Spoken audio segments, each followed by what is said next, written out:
So, I know what you guys are thinking. Why did this episode of Welcome to Lancer appears out of nowhere and features a mech nobody voted for?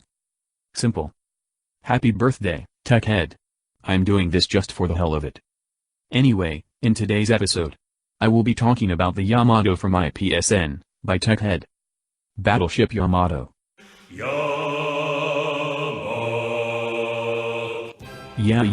I know what you guys are thinking already. Named after the Yamato province of Japan, which also means Great Harmony, Yamato is the biggest and most heavily armed warships during World War II. Symbol of the Imperial Japanese Navy, armed with the biggest naval gun of its time, designed to deal with multiple targets at once. She's not very good at its job, however. The only time she got to conduct shore bombardment but couldn't because she has no shells for her guns and eat too much oil. Nearly shot down Allied aircrafts once, but that didn't matter because she used the sand-shit-gun rounds that basically did fuck all.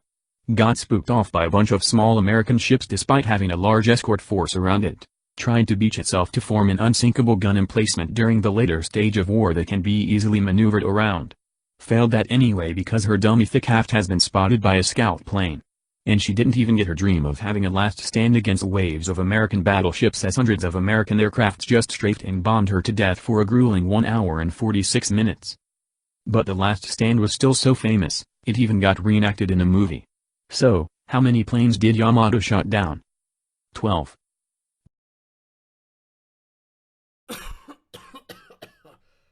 But, the Yamato remains a very powerful cultural symbol in Japan, and Yamato the mech hopes to truly reach up to the level of firepower superiority its predecessor attempted to reach. Onto its stat, Yamato, as expected of being what's basically a miniaturized battleship, has a massive health points and thick armor along with a mediocre evasion and EE defense. Yamato is also very slow and very big along with an extremely low heat cap. But it still has a very average sensor range and save target. Onto its traits, it has 4 of them. Heavy frame keeps it from being knocked back or prone by smaller characters. Colossus lets Yamato be used as hard cover by allies. Slow gives Yamato +1 difficulty on agility checks, and probably saves 2. And finally, lumbering makes Yamato gains +1 speed per 3 points in agility rather than 2 like everything else. All these traits make Yamato a mech that can stand its place, but unfortunately it can't move very quickly if at all. As for its weapon mounts, Yamato actually has 4 of them, 2 mains, and 2 heavies, along with a low 5 base system points. For its core system, Yamato is a walking arsenal. However, while Yamato can have 2 heavy weapons at once, it can't fire multiple heavy weapons together in a barrage action. As for its core power, Yamato unlocks fire control, which for the rest of the scene, if Yamato isn't being engaged with an enemies, Yamato can barrage as a quick action.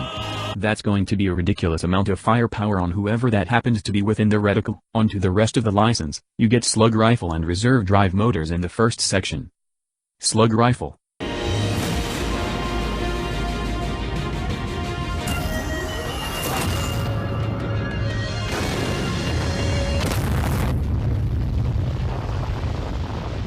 Is basically a big fucking gun. Good range, good damage, knockback, very basic, very useful.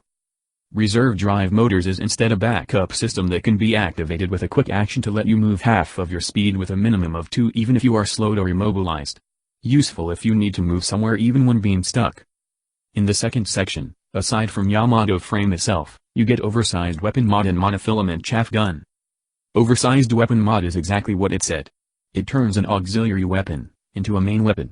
The weapon's damage, heat, self-heat, reliable, burn, and knockback are all getting doubled, but you need a weapon mount that can mount main or heavier class weapon for it now. Monofilament chaff gun.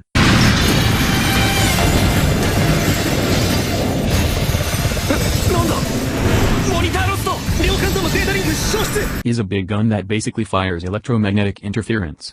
While its damage is low, it has a huge blast radius and the affected area is now a difficult terrain and all characters in the blast are now jammed if they remain inside.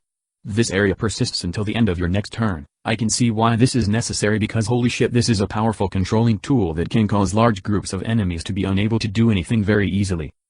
In the final section, you get adaptive armor and BFS 9000.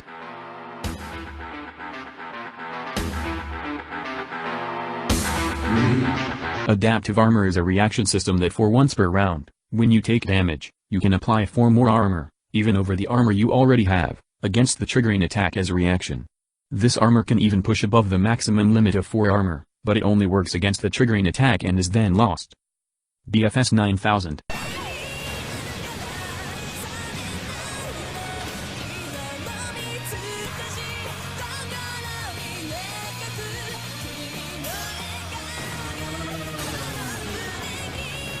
Do I even need to say more?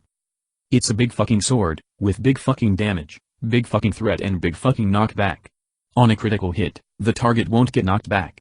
Instead, you smash them so hard into the ground they are now one space below because you just destroyed the ground, knocking them prone and stuck in the hole. As a conclusion, Yamato isn't just a big, lumbering mech with tons of guns mounted to it. It's also a mech that can actually use all the guns on it to wreak massive havoc as it quickly reduces its enemies to dust, and any that survives will find it very hard to be destroyed.